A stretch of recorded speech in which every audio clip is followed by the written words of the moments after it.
Bonjour à tous, salut tout le monde. Bonjour tout le monde. J'espère que vous allez bien. Merci Alexia d'être avec nous aujourd'hui pour ces Merci José. 45 minutes d'échange. C'est grâce à toi qu'on va énormément apprendre aujourd'hui sur le sujet du coup de tes conseils grâce à tes expériences pour booster notre organisation en tant que manager, que ce soit dans un contexte hybride, que ce soit dans un contexte plus présentiel ou plus en remote. Alexia sera là pour partager tout ce qu'elle a pu expérimenter. Je reviens sur des petits éléments clés avant qu'on puisse rentrer dans le vif du sujet et qu'on puisse commencer notre interview avec Alexia. C'est un échange qu'Alexia et moi, on va avoir. L'objectif pour Alexia et moi, c'est que ça soit le plus concret pour vous, le plus applicable pour vous. On veut donc que vous puissiez poser toutes vos questions, grosso modo. Pour ça, vous avez le chat en bas de votre écran et par moment, on va également peut-être vous poser des questions dans le sondage. Donc voilà, n'hésitez pas à y répondre. Enfin, je vous recommande même d'y répondre pour qu'on puisse savoir avec Alexia qui vous êtes et qu'on puisse répondre à toutes vos questions. Et dans la partie questions, on pourra lire les questions si jamais, et ça nous arrive par moment, on répond pas forcément à toutes les questions parce qu'il y en a trop ou parce que voilà, on n'a pas trop le temps. On pourra aussi revenir par mail ou si vous avez des questions, nous envoyer un mail. Comme ça, on peut y répondre. J'espère que vous êtes tous super en forme pour ces 45 minutes qui vont être riches. L'objectif vraiment, c'est que nous, en tant que manager, on se pose des questions et qu'on reparte avec du méga concret à pouvoir appliquer. Je vais revenir rapidement sur pourquoi est-ce qu'on fait ce webinaire aujourd'hui, pourquoi et qui on est chez Lyon. Lyon, on est une école de formation créée en 2016. L'objectif de Lyon, c'est vraiment qu'on soit tous individuellement entreprenants dans sa vie professionnelle, qu'on apprenne, qu'on ne stagne pas, qu'on découvre des nouvelles techniques, des nouvelles méthodes, qu'on rencontre de nouvelles personnes, qu'on s'inspire. Et c'est aujourd'hui Alexia qui va représenter cette inspiration-là. C'est le fait que nos intervenants sont pas des profs en tant que tels, mais vraiment des experts terrain qui vont vous partager juste leur vision d'un sujet avec ce qu'ils ont testé, leurs échecs, ce qui a bien marché aussi. Il n'y a pas que les échecs, évidemment.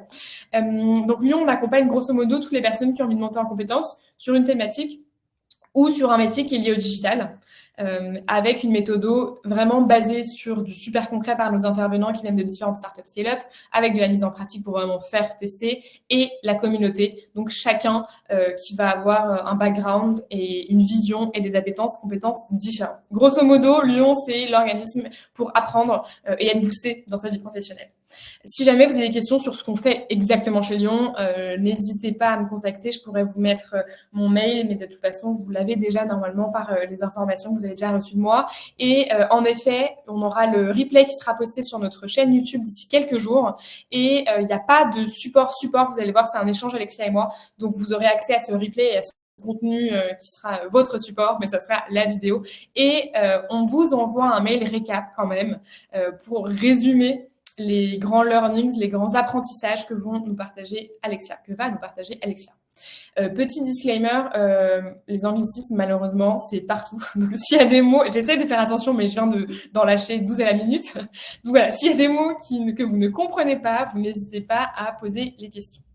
Donc là, vous avez grosso modo compris ce qu'on fait chez Lyon, qui on est, et donc pourquoi ce sujet, pourquoi est-ce qu'on va parler de management. Parce que vous vous en doutez, depuis 2019, on a un programme pour former tous les managers.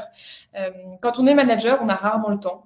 On a beaucoup de problèmes, on a beaucoup de responsabilités, on a beaucoup d'éléments à gérer pour permettre à nos équipes de grandir, d'apprendre, de se développer, de réussir leur objectif, d'atteindre leur objectif, d'être performant, d'être épanoui et gérer sa propre to-do. Donc évidemment, il y en a un peu par moment dans tous les sens. L'objectif de cette formation, c'est vraiment de booster ses compétences, de prendre le temps pour soi en tant que manager. Et ça, qu'on soit nouveau manager ou qu'on l'ait été depuis plusieurs années, mais en fait, si on prend pas vraiment le temps de se poser les questions. C'est quoi mon driver? Pourquoi j'aime être manager? C'est quoi mes plus grandes forces, mes axes d'amélioration que j'ai décelés? C'est quoi l'organisation que j'ai envie de mettre en place dans mon équipe en fonction de la culture de ma boîte, en fonction du manager que j'ai envie d'être et en fonction de mes équipes. Donc voilà, c'est pour toutes ces raisons-là qu'on a créé ce programme Team Leader pour vraiment booster ses compétences et pouvoir échanger avec des personnes qui vont se poser plus ou moins les mêmes questions et pour pouvoir surtout repartir avec un plan très concret de OK, ça c'est moi là où j'ai envie d'aller et voilà comment j'y vais et voilà les différents grands piliers qu'on va aborder. C'est dans ce cadre-là, évidemment, que j'ai contacté Alexia, qui a un super parcours et qui se présentera dans 1 ou 2 minutes, promis. Alexia parlera d'elle et de son parcours. Mais c'est dans ce cadre-là que moi, j'ai contacté Alexia pour revenir sur la partie orga, qui est toujours un sujet. Comment je peux mieux faire? Quels outils? Quelle régularité? En fonction, notamment en plus depuis quelques années, le contexte qui peut aussi évoluer. On peut avoir des équipes qui vont être tout le temps avec nous au bureau. On peut avoir des équipes qui vont être un peu en télétravail, un peu au bureau, avoir des équipes qui sont à distance complètement. Et ces éléments-là sont à inclure dans l'organisation qu'on va pouvoir mettre en place. Bien évidemment, un méga conseil de base, c'est de toutes les façons, chaque situation est unique, il faut tester, s'adapter, voir ce qui fonctionne. Et voilà, on va avoir aujourd'hui avec nous Alexia qui va nous partager ça. Si jamais vous avez des questions sur le programme Team Leader, la prochaine promotion démarre le 28 février. Et donc, je serais ravie de pouvoir répondre à vos questions et comprendre ensemble si cette formation répond aussi à vos besoins et à vos attentes.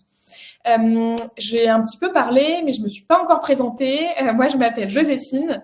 Je suis en charge de la pédagogie des écoles. D'ailleurs, par moment, je pense que mon internet peut potentiellement bugger un peu. J'espère que ce sera pas trop pénible. On a par moment un problème en ce moment dans le bureau, donc j'espère qu'aujourd'hui ça ira. Si jamais je me fais déconnecter, ne paniquez pas, je me ferai reconnecter juste après. Pour l'instant, on t'entend très bien. Tant mieux, je croise les doigts pour que ça dure. Du coup, je suis en charge de la pédagogie des écoles de Maria Schools, dont fait partie Lyon. Lyon est la première école du campus. Je reviens honnêtement pas sur le campus parce que c'est pas la raison de pourquoi est-ce qu'on est là aujourd'hui. Encore une fois, si vous avez des questions, vous pouvez me contacter. Et donc moi, grosso modo, mon objectif, c'est de manager et d'accompagner les programmes managers qui vont gérer les différents programmes de nos différentes écoles pour faire vivre à tous nos participants une expérience d'apprentissage unique pour qu'il y ait un avant et un après, évidemment, dans leur vie professionnelle. Donc, moi, je suis là avec une double casquette, à la fois, évidemment, par rapport au sujet management dans la formation proposée par Lyon, pour pouvoir apprendre de la vision et des expériences d'Alexia, mais aussi avec ma casquette pas simplement, mais juste ma casquette manager, puisque j'accompagne moi aussi 4 personnes.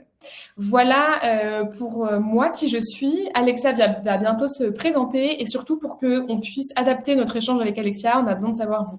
Qui vous êtes? Vous managez depuis combien de temps? Vous managez combien de personnes? Quel type d'équipe? Dans quel type d'entreprise? C'est quoi vos enjeux? Qu'est-ce qui fait, grosso modo, que vous vous êtes dit, OK, de midi à midi 45, 13h, je précise que par moment, on déborde un peu si on est très complète. Qu'est-ce qui fait que vous êtes là aujourd'hui? Qu'est-ce qui vous donne envie de nous rejoindre? Qu'est-ce qui vous a fait vous dire, grave, j'y vais et je m'inscris à ce webinaire?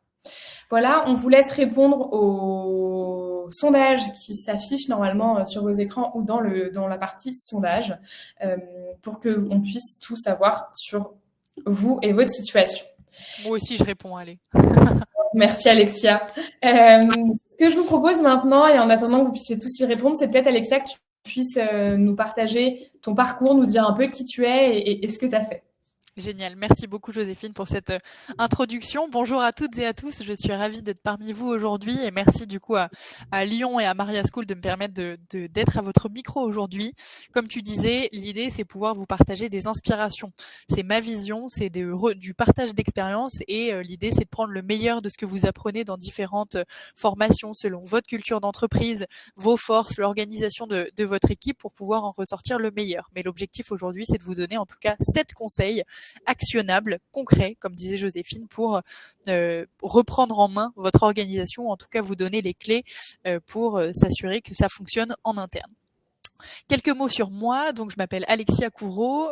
J'ai eu pas mal de vie professionnelle. Je suis passionnée par les relations humaines et les projets avec un grand P parce que je considère qu'on apprend toujours au quotidien des personnes qu'on rencontre, des secteurs d'activité, des entreprises.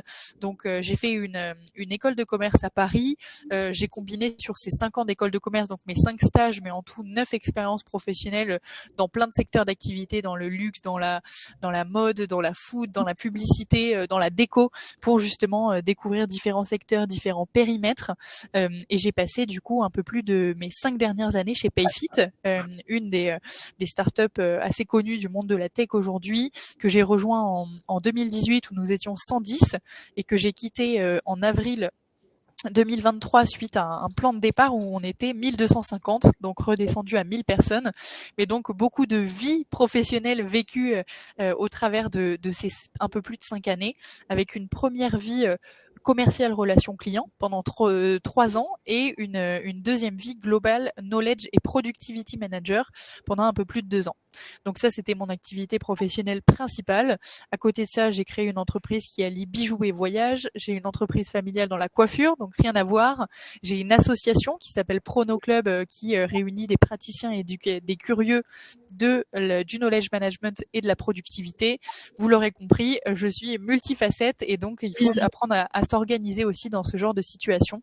Et donc c'est après avril, donc suite à mon départ de Payfit, que j'ai créé ma société qui s'appelle ESI, ET plus loin SI, parce que j'adore le fait que le champ des possibles soit infini. Et si aujourd'hui je vous accompagnais et je vous donnais des clés sur l'organisation, et si demain j'appréhendais votre structure documentaire, bref, le SI est infini. Donc l'idée, c'est de pouvoir vous accompagner sur du knowledge management, de la productivité et de l'entrepreneuriat, qui sont mes 3 passions. Voilà un petit peu pour moi. Pour Alexia, tu vas voir dans le chat, pardon, nos participants sont bien d'accord, un fou parcours. Est-ce que tu peux peut-être revenir sur la partie knowledge management, expliquer un peu ce que c'est et pourquoi c'est clé pour toi? Oui, alors le knowledge management, c'était une création de poste chez Payfit. C'est un écosystème qui existe en réalité depuis les années 90. Il y a eu à peu près 3 vagues dans le knowledge management. Qu'est-ce que c'est? En français, c'est la gestion des connaissances. Ça va être en interne, s'assurer que l'ensemble de la structure d'information, la structure documentaire est fiable, à jour, au bon endroit, au bon moment. C'est-à-dire comment est-ce qu'on peut réduire les sursollicitations qu'on a en interne sur la gestion de contenu. Que si, imaginons, je travaille avec Joséphine, que je ne lui dise pas tous les mardis, est-ce que tu peux me redire où était le document? J'arrive pas à le retrouver sur nos outils, je le retrouve pas dans les mails. Tiens, j'ai lu ce document-là, est-ce qu'il est fiable? Est-ce qu'il est à jour? Et si j'ai une question sur ce document, à qui je dois demander? Donc l'objectif du knowledge management, c'est vraiment d'apporter une structure, une rigueur dans l'information qui circule dans les sociétés. Et donc, chez Payfit, ça a été notamment l'objectif de créer un intranet pour toute la documentation statique et institutionnelle. On en reparlera tout à l'heure. Un outil, une mission. Mon outil doit avoir un rôle clé avec de la documentation clé qui est fiable, avec des référents, des champions. Et c'est l'objectif du knowledge management, c'est de poser un cadre sur tout ça. Trop bien, hyper complet. Et c'est vrai que la culture de l'écrit et de pouvoir vraiment avoir les infos claires, concises, avec les objectifs, avec le qui est référent de quoi, quelles sont les étapes, c'est super important. Et notamment aussi quand on est manager, que ce soit quand on est manager pour la première fois et qu'on constitue ses équipes, constituer un petit peu les règles de base, les infos de base à avoir sur son métier. Mais c'est aussi complètement possible de le mettre à jour, même si on l'a pas au début quand on récupère une équipe ou quand on se dit, en fait, nous, dans notre entreprise, jusqu'à maintenant, la culture de l'écrit n'était pas développée. Attention, vous pouvez évidemment toujours le développer en cours de route. Exactement, c'est aussi lié à la culture d'entreprise. Il faut que ce soit lié à la culture d'entreprise, à votre mode de management et aussi aux méthodes des personnes que vous managez. L'idée, c'est de prendre le meilleur d'un peu tout le monde pour essayer de le façonner à votre organisation. Ça comprend la documentation, donc tout ce qui est contenu écrit, ça comprend toute la partie formation des collaborateurs, ça comprend aussi les modes de communication, le synchrone, l'asynchrone, le chat du coup sur l'asynchrone, les réunions sur le synchrone, et tout ce mélange doit être cohérent de manière à ce que vous puissiez avoir un temps qui est optimisé. Si on revient un peu sur l'évolution du rôle du manager ou peut-être aussi en fait l'évolution de l'environnement aussi d'un manager, notamment avec le digital où en fait on a des sollicitations un peu dans tous les sens, on a des réunions un peu dans tous les sens, voilà, il y a un peu dans tous les sens.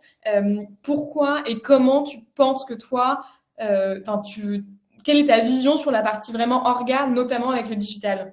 Oui, alors c'est vrai qu'avec avec le digital, avec notamment le remote, avec certaines typologies d'entreprises qui ont des personnes qui sont sur le terrain, d'autres qui sont face à des ordinateurs, c'est pas toujours évident de pouvoir travailler de manière cohérente et fiable sur ces sujets. L'idée, c'est de pouvoir avant tout se créer des frontières, se créer des routines déjà entre le pro et le perso sur mon organisation interne et sur la manière dont je collabore. Quels sont mes temps forts Et donc c'est quelque chose qui doit être ancré dans la culture de la boîte, là aussi, notamment par des sponsors, par les dirigeants de la société. Il faut qu'il y ait vraiment une ligne de conduite, un fil rouge sur comment est-ce qu'on veut mettre en place notre culture, comment est-ce qu'on fait travailler au mieux les collaborateurs entre eux, comment est-ce qu'on travaille sur de la transparence d'informations, comment est-ce qu'on crée des habitudes, des routines de réunion qui sont cohérentes de manière à ce qu'on puisse créer de l'engouement, de la cohésion d'équipe, de la collaboration. Ça, c'est très lié à la culture d'entreprise, mais il faut que ce soit ancré d'ores et déjà auprès du top management pour qu'ensuite la communication descendante se fasse de manière la plus cohérente possible. Et ensuite, par rapport à la culture d'entreprise qui est institutionnalisée dans l'organisation, prenez le meilleur de vous, de ce que vous pouvez appliquer. Et c'est aussi, on a quelques méthodes, on a quelques conseils qu'on va pouvoir vous donner, notamment le chronotype, où vous pouvez là aussi, en fonction de votre organisation personnelle, des moments, des différentes zones que vous avez dans votre journée, pouvoir l'adapter et l'adapter aussi à vos équipes. Super, super clair. Et justement, est-ce qu'avec le digital, une question un peu plus outil peut-être, est-ce que tu as des outils clés de base à avoir en tête, tu penses? Alors évidemment, les outils, ça va dépendre de l'entreprise, en fonction de la taille de l'entreprise et en fonction des outils qui ont été mis en place, on va pas tout changer. Mais est-ce que selon toi, là, comme ça, tu as des outils de base à nous partager? J'aime pas forcément parler d'outils, et là c'est la casquette knowledge manager qui parle, parce que c'est pas forcément, il faut que l'outil soit au service de l'humain et pas l'inverse. Il faut pas que ce soit l'humain qui soit au service de l'outil, et donc c'est la manière dont vous utilisez votre outil. De temps en temps, dans les sociétés, on a tendance à dire non, mais en fait on a cet outil-là, mais non, on va tout migrer sur un autre outil. Structurer la manière dont vous utilisez l'outil, aller dans le cœur, dans le noyau finalement de toutes les fonctionnalités, de manière à voir si vous n'avez pas loupé quelque chose dans la gestion de l'outil. Ce qui est important, c'est pas l'outil, c'est la mission de cet outil. On a défini aujourd'hui que sur nos usages de Slack, voilà quelles étaient nos pratiques de communication interne, ou sur Teams par exemple, voilà sur Notion, quel type d'informations est-ce qu'on va retrouver. Notion, c'est un outil de gestion collaborative un peu tout en un, mais du coup, il peut y avoir beaucoup d'informations, beaucoup de tout. Ça peut vite être le bazar. Donc là aussi, il faut structurer, il faut cadrer. Pourquoi Zoom et pas un Google Meet? Faut voir l'interaction, travailler la collaboration. Voilà, l'idée c'est pas forcément de révolutionner le parc d'outils. L'idée c'est de pouvoir structurer et fiabiliser les outils actuels que vous avez dans votre organisation. Après, il y a plein d'outils un peu marrants pour dynamiser, pour créer des ateliers, etc. On pourra effectivement dans un second temps vous les partager, mais voilà, pour l'instant. Assurez-vous que l'outil que vous avez, vous le connaissez vraiment bien et vous avez étudié toutes les fonctionnalités avant de se dire de changer ou d'adapter en fonction. Super clair. J'ai une question assez précise là sur l'organisation de la journée. Comme on le disait tout à l'heure, on a beaucoup d'interactions qui viennent d'un peu partout. Ouais. C'est quoi tes recommandations pour à la fois être un manager qui va répondre rapidement? Parce qu'en fait, s'il y a une urgence, s'il faut répondre à un client et qu'en fait une personne ne sait pas comment rédiger le mail ou comment l'appeler, ou s'il y a un sujet assez urgent, mais à la fois aussi pouvoir aller dans les tâches de production qu'on avait prévues ou dans sa to-do. Est-ce que toi, là, tu as des recommandations sur comment gérer ces deux parties-là? Ouais, alors un premier conseil du coup actionnable à vous partager. L'idée c'est que vous puissiez prendre en compte votre écosystème personnel, donc votre gestion interne opérationnelle, et l'écosystème de vos collaborateurs. Et donc un exercice que vous pouvez faire, on pourra vous donner le lien en commentaire tout à l'heure, c'est l'exercice du chronotype. L'exercice du chronotype, c'est de pouvoir travailler une journée type selon 3 zones. La zone de productivité, donc c'est les moments les plus productifs, là où vous pouvez vous caler les tâches difficiles, importantes ou du coup challengeantes dans la journée. Il y a des zones de créativité, donc là où vous ressortez justement un peu la fibre artistique, les ateliers, les workshops, les brainstorming, désolé moi aussi pour les anglicismes. Et donc c'est là où vous pouvez travailler vraiment sur peut-être de l'accompagnement de vos collaborateurs sur les zones de créativité pour justement challenger aussi l'intelligence collective. Et il y a une troisième zone qui est la zone de tranquillité, là où l'efficacité est assez moyenne, là où vous pouvez faire des tâches de fond, la gestion de mails, l'organisation de rendez-vous. Et donc un chronotype, c'est un test que vous pouvez faire sur Internet. Vous pouvez même taper sur Google chronotype. Je pense que ça se trouve assez facilement. Et donc il y a 4 typologies de personnes. Il y a l'ours, il y a le lion, il y a le loup et il y a le dauphin. Et donc en fonction de quel animal vous êtes plutôt amené à être soit un petit dormeur, soit un couche-tard, un lève-tôt. Et donc en fonction de ça, vous savez à quel moment on peut vous solliciter. Donc ça, c'est un exercice intéressant à faire en tant que manager et aussi auprès de vos collaborateurs. Et ensuite, de faire peut-être un petit brainstorming en disant, bon, bah, en fait, on est tous ours, donc on est tous d'accord pour se dire que entre le matin, c'est un peu compliqué, donc pas de réunion, mais on est en zone de créativité toute l'après-midi, donc c'est là où on peut faire des réunions un peu plus créatives et un peu plus atelier. Donc il y a cette partie là sur vraiment l'exercice du chronotype. Et dans un second temps, ce qu'il faut, c'est soyez transparent sur votre agenda. S'il y a des moments où vous avez besoin de faire des pauses dans la journée, n'hésitez pas à le mentionner aussi dans votre calendrier, parce qu'il y a des moments où de temps en temps vous allez aussi être en réunion, par exemple avec le comité de direction, avec votre N+1 à vous, même en tant que manager, et il y a des moments où vous aussi vous devez être concentré. Donc attention aux distractions, attention aux sollicitations. Pour vous donner un petit élément de data, on est en moyenne, on déverrouille 80 fois notre téléphone par jour. Et donc les personnes qui ne déverrouillent pas en même temps qu'une réunion, franchement, je pense que vous mentez, parce qu'on est tous au moins là à regarder l'heure. Donc attention à vous. Et donc c'est un moyen aussi d'être distrait, perdre du temps et inconsciemment. Ces 80 déverrouillages, c'est aussi de la charge mentale. Donc attention à ça.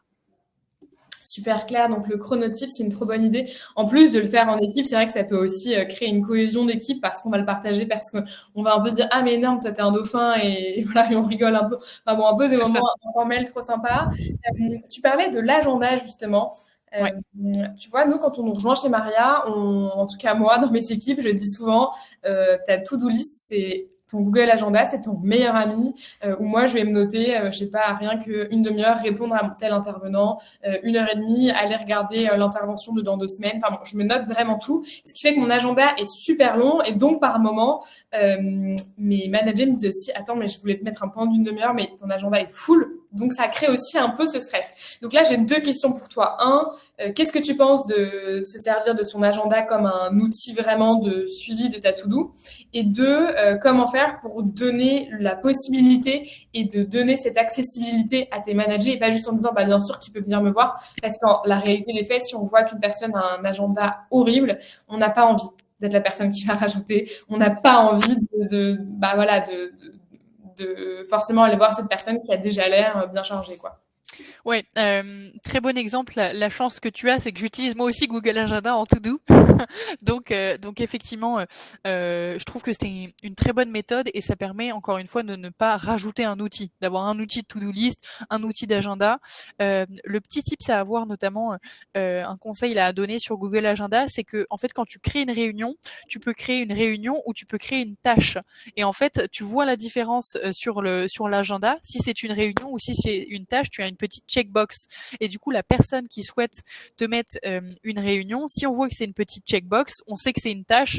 Et donc, avoir la plage horaire que tu t'es mis, l'idée aussi, c'est de travailler en bonne intelligence et lire ses mails ou rappeler quelqu'un, peut-être ne pas le mettre sur une plage de 30 minutes. L'idée aussi, c'est de travailler aussi sur les minutes de manière à pouvoir donner un petit temps de latence ou en tout cas une bonne transparence à tes collaborateurs.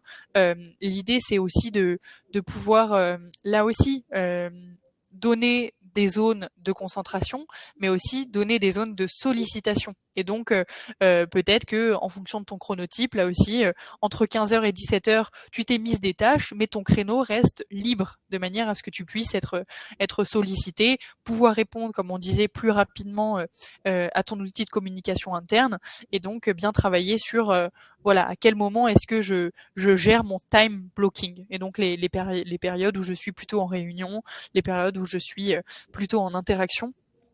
Et un outil peut-être en conseil à donner aussi, il y a une petite méthode qui s'appelle la méthode des 2 minutes. Si tu es sollicité, si tu as quelque chose à faire, si tu vois qu'il y a un mail un peu urgent, si ça te prend moins de 2 minutes, fais-le tout de suite. Parce que ce sera fait, après tu seras content, c'est une petite victoire dans ton post-it que tu devais réaliser. Si ça prend plus de 2 minutes, tu l'organises dans ton agenda parce que ça va te faire perdre le fil de ce que tu étais en train de faire actuellement, sachant qu'en moyenne, les sollicitations font perdre 25% de productivité. Donc, sur la marge de 2 minutes, c'est OK, mais si ça prend plus de 2 minutes, en moyenne, on met 23 minutes quand on est coupé de notre réalisation de la chose qu'on faisait, on met 23 minutes à se remettre dedans véritablement. Donc vous allez vous mettre dedans peut-être tout de suite sur l'ordi, mais pour que votre cerveau se réacclimate et se réacclimate et se mette dans la productivité du projet que vous aviez, ça prend 25 minutes à peu près. Donc attention là aussi à bien gérer votre temps, et vos zones de concentration, c'est vos zones de concentration. Et tes zones de concentration, pour revenir à ça, pardon, mais tu le partages à toute la boîte ou tu le partages à toute la boîte? Ouais, bah après enfin, c'est pas gênant de le partager à toute la boîte. Vous pouvez mettre effectivement occupé, mais encore une fois, on sait pas trop pourquoi vous êtes occupé, et au contraire, on va vous dire ah bah je vois que tu es occupé dans l'agenda, est-ce que c'est OK quand même ou pas? Et donc là aussi, une sollicitation zone ou pause de 16h à 16h30, goûter, aller chercher les enfants. Bon, c'est pas des choses qui a priori sont très gênantes. Encore une fois, ça dépend de la culture de l'entreprise, mais j'aurais tendance à dire vaut mieux dire ce genre de choses qui sont globalement OK plutôt que faire revalider et être sollicité à côté, quoi.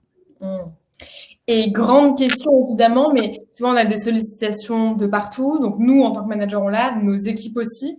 Et comment est-ce on peut les accompagner à justement traverser, on va dire, une semaine de full sollicitation pour qu'ils soient le plus efficace possible et le plus productif entre guillemets possible? Oui, alors il y a toute cette partie. Comment est-ce qu'on peut accompagner les collaborateurs? Il y a des outils aussi, presque un peu de développement personnel aussi pour mieux appréhender les collaborateurs.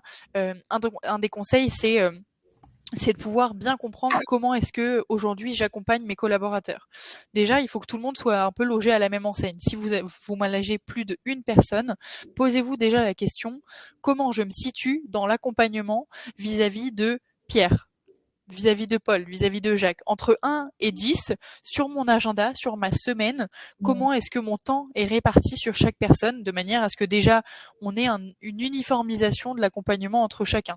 Donc ça, c'est moi envers les autres, donc c'est de la communication descendante, comment est-ce que j'accompagne en one-one l'ensemble de mes collaborateurs, et après, comment est-ce que collectivement, ensemble, entre collaborateurs, entre personnes que je manage, comment elles-mêmes peuvent aussi s'alimenter.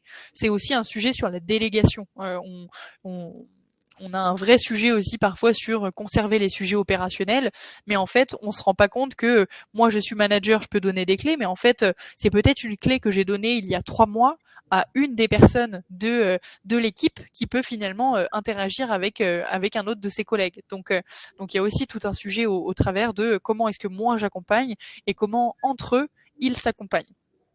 Et donc il y a un petit test à faire aussi là en conseil sur les modèles, sur le répertoire émotionnel, notamment sur comment est-ce que j'appréhende les différents discours. On a différentes approches. Donc quand on interagit avec des clients, avec des fournisseurs, avec des partenaires, ça s'appelle le modèle tête, cœur, pied.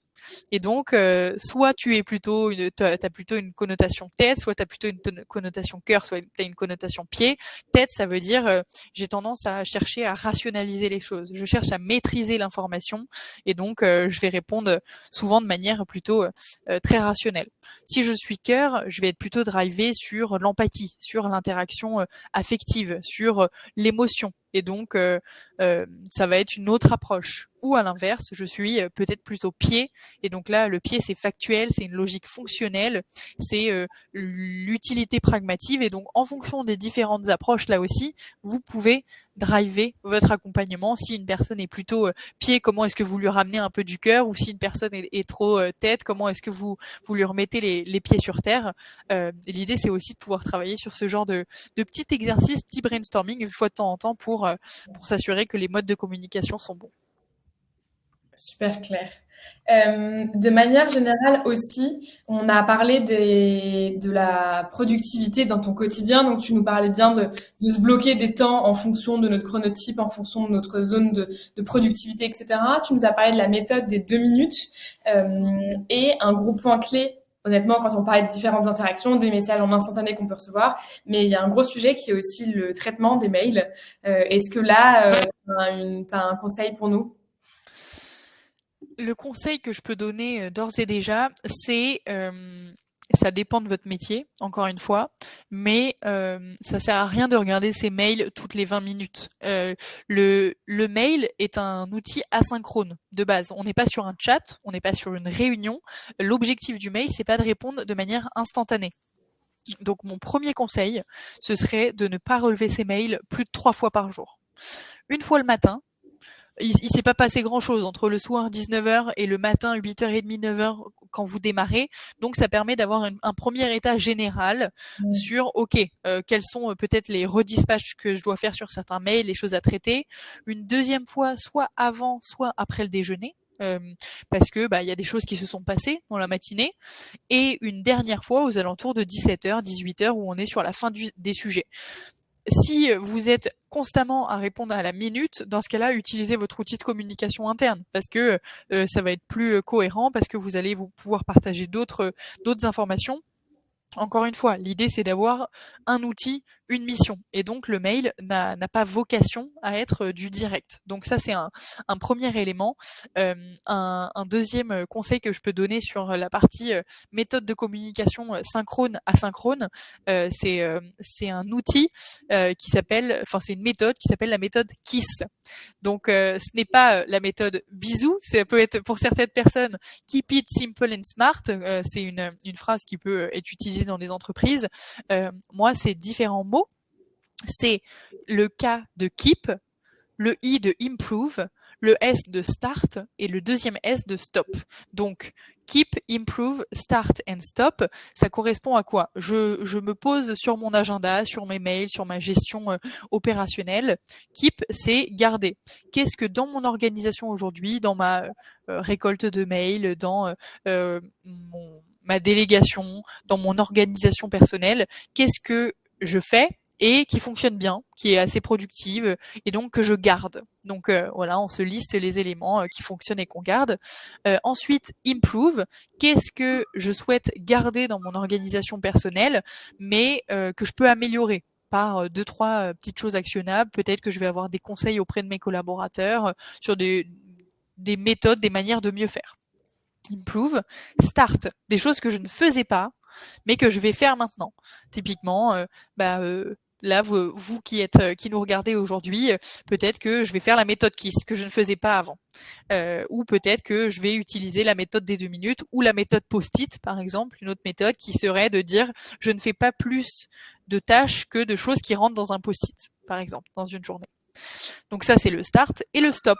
Des choses qui aujourd'hui fonctionnent bien, ou qui ne fonctionnent au contraire, pas bien, et que je veux arrêter parce que ça me prend trop de charge mentale, trop d'énergie, pas assez productif pour mes collaborateurs, et donc c'est des éléments que je veux arrêter. Et donc ma recommandation, c'est de faire une récurrence trimestrielle sur la méthode KISS pour justement rechallenger son organisation, rechallenger ses méthodes de communication, le synchrone, l'asynchrone, la gestion des outils, la gestion de la collaboration avec mes équipes, de manière à pouvoir embarquer aussi ces équipes sur ces rituels et travailler sur du challenge. Tous les 3 mois, on revoit ça, un peu de gamification, un peu de rangement, voilà, pour que ce soit ludique et interactif. J'ai 2 questions pour toi avec ce que tu viens de nous partager. Si Oui. justement, on voit ton orga et l'orga de tes équipes tous les 3 mois, comment tu l'annonces de façon à rassurer et à motiver en se disant c'est génial, on évolue en fonction de nos besoins, en fonction de la période, et pour ne pas créer une zone d'instabilité où en fait ils ont un peu l'impression d'être sur un matelas plein d'eau où ils savent pas trop puisque tout évolue tout le temps, avec du coup peut-être des petits des process qui vont évoluer, qui vont changer. Je suppose que ça passe beaucoup par l'énergie et la façon d'amener ce sujet-là. Est-ce que là-dessus, tu as quelques conseils? Ouais, exactement comme tu dis, c'est l'énergie, c'est surtout l'intelligence collective. L'idée, c'est pas de rechallenger l'ensemble de l'organisation. Au contraire, l'idée, vous l'entendrez souvent, prendre ce temps pour en gagner après. Effectivement, on a souvent tendance à dire qu'on est surchargé, c'est compliqué, mais prendre le temps, c'est du temps que vous gagnerez après sur le long terme, qui va pas forcément se voir, même sur du knowledge management. On prend du temps pour fiabiliser le contenu et après on est content parce qu'on ne le recherche plus et qu'on le trouve directement. Bah pour son organisation interne, c'est pareil. Vous prenez un peu de temps pour vos collaborateurs, pour trouver les bonnes routines, pour que après ce soit fluide. Et donc l'idée c'est de réunir tout le monde autour de la table. Et en fait, nourrissez-vous des uns et des autres parce que même en phase d'onboarding, en général, vous allez avoir un buddy, un manager, et cette personne va être façonnée à l'image de la personne qui vous a apprise. Donc, il faut réunir toutes ces personnes autour de la table et se dire, OK, bon, bah vous, qu'est-ce qui fonctionne dans votre organisation? Qu'est-ce qui pourrait être amélioré? Qu'est-ce qui doit être arrêté? Et en fait, on peut se rendre compte que finalement, même sur des petits détails sur l'utilisation des outils, des petits quick wins pour ne pas faire d'anglicisme une fois de plus, il y a des choses que, en fait, c'est des éléments très concrets, très actionnables que vos collègues font et que vous n'aviez pas forcément en tête. Donc, il faut prendre le meilleur de chacun. On révolutionne pas. On prend ce qui fonctionne, on l'adapte à notre chronotype, à notre culture de boîte, on fait un bon mélange et on rechallenge tous les 3 mois histoire de voir si ça fonctionne. On n'est pas en train de dire on va tester des nouveautés tous les 4 matins. Si notre routine fonctionne bien et que c'est amélioré et qu'il n'y a rien à changer, très bien. Mais l'idée, c'est qu'on est dans cette logique d'amélioration continue. Et donc, s'assurer que tout le monde est bien à l'aise, tout le monde est bien en phase et que ça roule comme on le veut. Super clair. Et le deuxième point, tu disais aussi que c'était peut-être tu recommandais aussi de beaucoup demander à ces managers des conseils sur l'organisation, sur l'accompagnement qu'on va leur donner là-dessus. Est-ce que tu le fais avec un formulaire? Est-ce que tu le fais une fois tous les ans parce que tu as un gros point avec eux? Est-ce que tu as des espèces de quarterly où tu leur demandes? Est-ce que c'est à l'oral? Est-ce que c'est juste avec un message Slack? Enfin, comment tu intègres cette culture du feedback, pas tant sur leur day-to-day, mais sur l'orga de l'équipe? Comment tu le fais? Encore une fois, ça c'est assez lié à la culture d'entreprise. C'est des choses que vous pouvez lier avec des questionnaires de l'entreprise en général. Par exemple, chez Payfit, il y avait un fulfillment survey qui était donc un questionnaire de satisfaction, de bien-être dans l'organisation, avec à peu près 45 questions sur beaucoup de thématiques liées à l'entreprise qui étaient vraiment obligatoires. Et donc, ça peut être un moment où, au niveau des équipes, là aussi, il peut y avoir un questionnaire de satisfaction, un questionnaire de bien-être, qui peut être, il faut que ce soit un mix de quanti et de quali, de manière à ce que vous puissiez avoir de la matière aussi sur vous, en tant que manager, comment est-ce que vous pouvez vous améliorer, qu'est-ce qui fonctionne bien, qu'est-ce qui pourrait être amélioré encore une fois, et du verbatim pour que vous puissiez avoir des exemples concrets sur ok bon bah que matérialise-moi un retour d'expérience où j'aurais pu m'améliorer, où tu n'as pas su comment faire pour développer ce que tu souhaitais mettre en œuvre. Donc voilà, l'idée c'est de pouvoir travailler sur ces sujets-là. Je trouve que le trimestriel est bien parce que ça permet de ne pas oublier la démarche, mais ça permet de pas trop solliciter non plus, parce que en un mois, il n'y a pas assez de choses qui changent en réalité. En 3 mois, ça peut être l'équivalent d'un projet. Un projet peut durer 3 mois, peut durer de manière plus courte aussi, mais dans ce cas-là, on fait des petits retours d'expérience, mais vraiment pour se poser sur la structure, sur la manière de manager, sur la manière de collaborer et d'interagir ensemble, je trouve que 3 mois, c'est pas trop mal.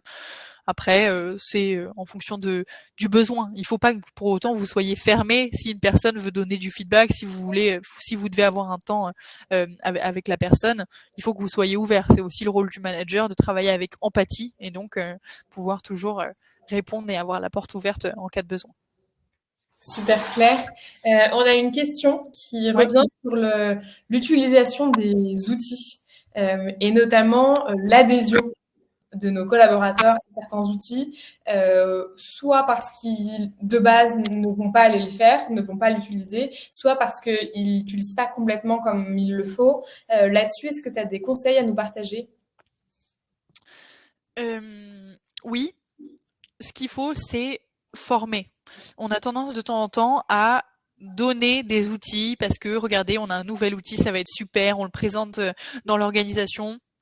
On l'évoque dans notre réunion hebdo avec nos collaborateurs, mais on ne fait pas de formation pure et dure. On dit, bon bah, regardez, prenez en main l'outil, vous allez voir, ça va être bien. Mais on va avoir tendance à le faire et puis hop, une sollicitation, oh, un déverrouillage de téléphone, oh, je rentrais en réunion. Et donc, on va pas le faire pleinement. Et là aussi, c'est très important, je trouve, encore une fois, c'est prendre du temps pour en gagner. Allouer 30 minutes dans votre agenda à la formation à l'outil, à l'explication des procédures que vous souhaitez mettre en place sur l'outil pour que tout le monde soit façonné au même discours, à la même méthode, à la même pratique, au même niveau de responsabilité sur l'outil, de manière à ce que ce soit fluide. Si vous ne formez pas les gens, si vous ne façonnez pas les gens à la méthode d'application que vous souhaitez sur l'outil, ça va être compliqué. Vous allez faire un mode ping-pong, la personne va vous ressolliciter en disant « Attends, comment est-ce que c'était la dernière fois ?» Donc voilà, prenez un petit temps, enregistrez la session pour que vous puissiez justement là aussi y revenir et faites des tests un peu comme des tests de nouvelles fonctionnalités sur un outil, du bêta-test sur du compte démo en direct pour voir si ça fonctionne. Faites des itérations, des tests, vous voyez ce qui fonctionne le mieux et ensuite on l'applique. Et si encore une fois il y a besoin de réajuster, on reprend un petit temps et on communique après en asynchrone, pas besoin de refaire des formations tous les 4 matins, mais une formation générale sur le b.a.-ba de l'outil, le mode d'application, comment est-ce que ça roule, et ensuite on itère en fonction des différents sujets. Et pour revenir sur le fait que certains collaborateurs se servent pas forcément d'un outil, je pense que pour beaucoup aussi, c'est qu'on dit il y a cet nouvel outil, voilà ce qu'il fait, voilà pourquoi on s'en sert, mais sans revenir sur le vraiment pourquoi est-ce qu'on a mis en place cet outil. Il répond à quel besoin, il répond à quel problème, il calme quelle friction, il nous apporte quoi, c'est quoi les avantages, et peut-être de réexpliquer vraiment le why beaucoup plus global pour embarquer les gens avec nous sur cette utilisation du nouvel outil. Ça va faire gagner combien de temps, baisser combien d'erreurs, apporter plus de créativité ou améliorer la communication. En fait, aussi revenir vraiment sur les enjeux et le pourquoi l'outil a été mis en place. Et autre point, et en fait qui est très lié avec ce que tu disais du début, en effet, avoir le replay. Et aussi, par moment, il y a des personnes qui vont se dire, moi je suis à la bourre, donc en fait, me taper 1 heure de replay pour savoir comment me servir de cet outil, j'ai une petite flemme, ou j'ai pas le temps, au-delà de la flemme d'ailleurs, voilà. C'est en fait la knowledge base. Et de se dire, sur tel process, tout le process de comment est-ce que tu rentres ta facture sur cet outil, il est super clair avec étape 1 et un screen où ce qu'il faut faire, etc., etc. Et ça, c'est super important pour limiter les erreurs et simplifier l'utilisation. Exactement. Une knowledge base avec le contenu, la date de dernière mise à jour et le responsable en cas de question complémentaire. Exactement. Et peut-être aussi, si on se rend compte que c'est un outil qui fait peur à beaucoup de personnes, nous, typiquement en interne, si on a des sales de chez nous, vous reconnaîtrez très vite, nos sales ont souvent peur de Airtable, alors que la team pédago adore Airtable. Et ben en fait, on va se dire tous les 6-8 mois, on va aller voir les personnes, on se dit, en fait, ils ont encore un peu peur. Viens, on fait une petite formation en plus petit comité pour remettre à l'aise et remettre les personnes pas au niveau, mais qu'elles soient plus à l'aise sur ces sujets. Je vois que le temps file. J'ai encore 2 points à voir avec toi qui me semblent super pertinents. La première, c'est on est souvent à dire il y a trop d'organisation, il y a trop de réunions, il y a trop de réunions. C'est quoi tes conseils là-dessus?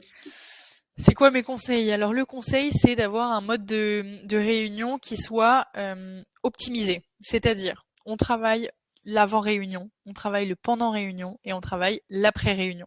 Et là aussi, c'est un temps qu'il faut allouer sur cette gestion des réunions pour savoir quel est l'objectif de la réunion. Le why, il est super important. Effectivement, merci Joséphine de l'avoir redit. Le why, pour n'importe quoi, définissez véritablement le pourquoi. Quelle est la raison? Qu'est-ce que ça va vous apporter? Pourquoi est-ce qu'on fait cette réunion aujourd'hui? Quel est son objectif? Quel est le rôle de chacun des participants? Il faut que tout le monde le sache avant d'être dans la réunion. C'est pas quelque chose qu'on découvre au moment où on se connecte. Donc ça, c'est hyper important, aussi bien pour moi sur quel est mon rôle. Est-ce que je suis décisionnaire, contributrice, que je dois juste être informée? Du coup, est-ce que j'ai besoin d'être là ou pas? Et quel est le rôle des personnes qui sont dans l'audience aussi?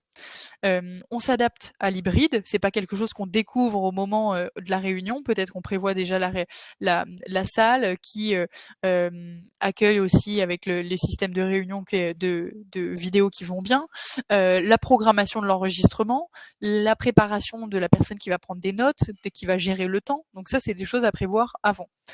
on optimise le pendant, donc le fameux timekeeper, la personne qui prend des notes, travailler en phase, en étapes, avec un agenda qui est clair, combien de minutes va être alloué à quoi, est-ce que c'est une réunion d'information, où du coup on donne les informations générales, est-ce que c'est une réunion de décision, est-ce qu'on doit ressortir avec les étapes clés pour l'après, et on travaille l'après.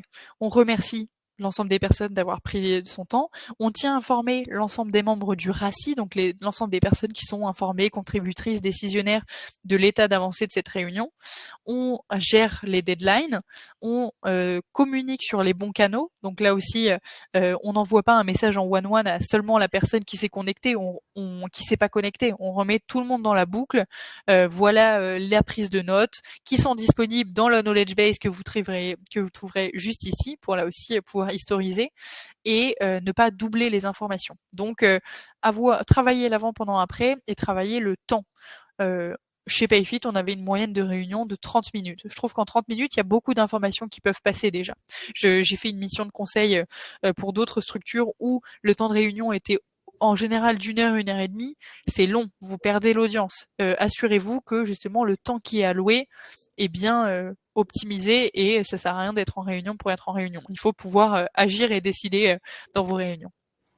Et grande question qui est, tu vois, nous, on a des personnes, enfin, le télétravail, chacun télétravaille quand il le souhaite. On a certaines réunions qui sont obligatoires en présentiel quand il y a toute l'entreprise, mais les autres ne sont pas obligatoires et on se retrouve par moment, et moi, je le vis. Si, par exemple, toute mon équipe est en présentiel et que moi, je suis en ligne, bah, en fait, il y a un brouhaha. Enfin, voilà. Moi, j'ai l'impression qu'en hybride, on n'a pas encore craqué comment le vivre de la meilleure façon pour que ça soit le plus pertinent et agréable, parce qu'en fait, quand il y a un brouhaha, des rires où je me dis, en fait, j'ai pas trop entendu la blague, j'ai pas demandé à ce qu'on la répète, sans que ce soit vraiment une blague, vraiment, mais du coup, je me demande, est-ce que là-dessus, toi, tu as un avis ou un conseil pour l'hybridité quand il y en a qui sont en présentiel, il y en a qui sont en ligne? Pas forcément de conseils là-dessus parce que c'est vrai que il y a quand même une barrière qui se crée, hein. On est d'accord là-dessus entre la partie hybride, la personne qui va pas forcément entendre, et les personnes qui sont autour de la table. J'aurais tendance à dire qu'il faut là aussi respecter les temps, avoir mine de rien, un système logistique qui fonctionne bien. Alors il y a de plus en plus de Jabra pour ne pas faire de promotion, mais qui fonctionne plutôt pas mal dans ce genre de cas de figure.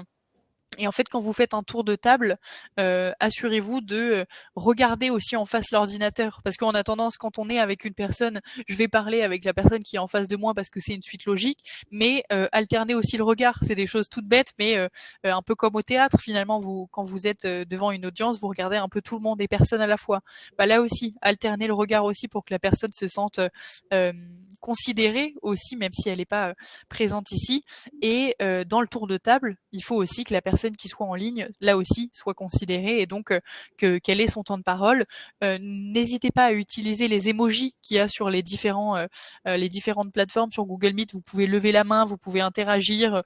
N'hésitez pas non plus à demander à répéter. C'est des choses dont il ne faut pas avoir peur parce que vous n'entendez pas forcément tout. L'idée, c'est qu'il y ait une bonne répartition aussi entre les personnes qui soient en physique et les personnes qui soient en ligne. Donc, ne les oubliez pas parce que vous aussi, ça vous est arrivé aussi. Donc, il y a une certaine responsabilité aussi à avoir, que vous soyez le manager ou les managers. Super clair, merci beaucoup. Ça y est, ça fait 50 minutes qu'on est ensemble. Ce que je te propose, Alexia, c'est peut-être, si tu dois nous résumer finalement tes 7 conseils en tant que manager. Là, tous les éléments qu'on a vus, et vous inquiétez pas, vous aurez le mail sur le KISS, sur tous les points des mails, combien de fois on les regarde, sur le chronotype, sur l'agenda, la méthode des 2 minutes. Enfin, Alexia nous a partagé énormément d'éléments. Vous les aurez par mail récap. Tous ces éléments-là, et on vous l'a peut-être pas redit, mais sont adaptables qu'on soit en présentiel ou en ligne. Faire le chronotype à toute son équipe, c'est complètement possible. À distance aussi. Voilà, tout est applicable dans les deux cas. Je vous laisse aussi poser vos dernières questions si vous le souhaitez. Et en attendant, je te laisse, toi, Alexia, peut-être nous résumer grosso modo tes conseils en tant que manager. Oui, alors ce qu'il faut retenir, c'est que quoi qu'il arrive, il faut travailler sur les deux pans, sur votre écosystème personnel, la manière dont vous êtes productif, vous êtes organisé, et votre écosystème d'équipe, de manière à pouvoir avoir un maillage qui soit cohérent et qui soit cohérent aussi avec ma culture d'entreprise. Donc ça, c'est le premier point, et il faut que vous puissiez allier votre niveau d'investissement personnel, donc vous, ce que vous souhaitez allouer sur votre opérationnel, sur le temps que vous allouez à vos équipes, et votre niveau du coup de contribution sur le collectif. Comment est-ce que moi je m'investis au mieux au niveau perso, et comment je le redistribue et je contribue au bien-être collectif de mon équipe. Il faut que vous puissiez définir votre rôle, vos méthodes, et tout ça avec des éléments actionnables, comme on a pu le voir avec toutes les petites méthodes du jour. Voilà. Merci beaucoup Alexia, merci pour ton partage, pour tous ces petites méthodes, mais qui sont pas petites d'ailleurs. Hein. Non. Pour on arrête avec petit. C'est terrible. Merci beaucoup d'avoir été avec nous. Grosso modo, si je pouvais dire une grande conclusion, c'est prise de recul. Analysons ce qu'on fait, ce qui se passe bien, ce qui marche bien, ce qui est OK, et essayons de voir un petit peu qu'est-ce qu'on peut mieux faire en demandant à des collègues, en demandant à des personnes d'autres entreprises, en demandant à ses managers pour construire une organisation qui va vraiment être au service de votre équipe, qui va être au service du business du coup, parce que votre équipe sera plus performante, parce que vous serez plus performant. Mais ça passe évidemment par le sens du détail, préparer ses réunions, avoir une personne qui garde le timing ou qui prend des notes, c'est aussi du détail, mais c'est du détail clé. Sans ça, en fait, s'il n'y a pas de récap aux réunions, ça tombe un peu comme un soufflet et c'est super dommage. C'est plus que dommage, ça fait perdre en pertinence, en productivité et en pertinence, j'ai déjà dit, en efficacité. Voilà. Il n'y a pas de petites actions. Justement, pour reprendre le mot petite, c'est justement tous ces petits éléments qui fait que collectivement, vous allez y arriver. Merci beaucoup Alexia, on repart avec plein d'idées qu'on pourra instaurer dans notre quotidien en tant que manager. Bien évidemment, si vous avez des questions sur d'autres thématiques en management, n'hésitez pas à nous contacter et puis continuez à nous suivre sur les réseaux. Je ne sais pas forcément si vous êtes venus par Meetup, par Livestorm, par LinkedIn, par tout ça, mais suivez-nous, on organise toujours des événements gratuits pour que vous puissiez comprendre comment c'est fait ailleurs, pour que vous puissiez avoir différentes visions et pour que vous puissiez apprendre à le tester dans votre quotidien. On a une chaîne YouTube, vous pouvez revoir tous nos différents événements. Donc voilà, suivez-nous. Si jamais il y a des thématiques où vous dites « Ah, ça serait incroyable d'avoir un webinaire sur ce sujet-là », envoyez aussi moi vos idées. J'adore vos idées et c'est aussi comme ça qu'on pense et qu'on crée des événements qui vous correspondent vraiment. Merci à tous d'avoir été avec nous. Je vous souhaite une super belle journée, et j'ai hâte de vous voir très vite. Merci encore Alexia. Bonne journée, à bientôt. Merci beaucoup. Et merci pour vos messages.